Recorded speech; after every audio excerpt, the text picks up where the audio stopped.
কাঁচা লঙ্কার সর্ষে দিয়ে পাঙ্গাসের ঝাল কিংবা স্রেফ ঝোল মাসে অন্তত কয়েকবার পাতে পড়ে না এমন বাঙালি মেলা ভার।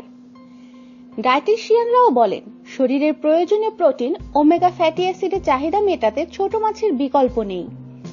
কিন্তু পাঙ্গাস মাছ থেকে সাবধান, পারলে এখনই খাওয়া বন্ধ করুন। তা না হলে অ্যাস্থমা, করোনারি ডিজিজ, হাড় ক্ষয়ের মতো নানা রোগ, এমনকি ক্যান্সারের মতো মরণ রোগও অচিরেই বাসা বাঁধতে পারে শরীরে।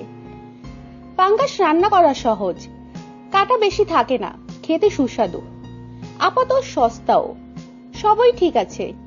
কিন্তু বিজ্ঞানীরা সম্প্রতি গবেষণায় পাঙ্গাস সম্পর্কে মারাত্মক তথ্য উন্মোচন করেছেন। দেখা গিয়েছে পাঙ্গাস মাছের থাকা উপাদান শরীরকে ধীরে ধীরে শেষ করে। এক কথায় স্লো পয়জন।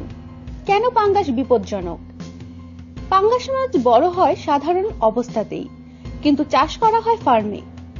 আমরা বাজার থেকে যে পাঙ্গাস কিনি সেগুলো সবই নির্দিষ্ট কারখানায় চাষ করা হয়, আর এখানেই বিষ হয়ে যায় পাঙ্গাস।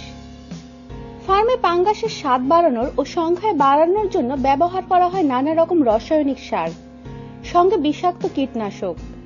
দেখা গিয়েছে ফার্মে পাঙ্গাস চাষে ব্যবহার করা হয় এমন কিছু রাসায়নিক যা থেকে ক্যান্সার হয়।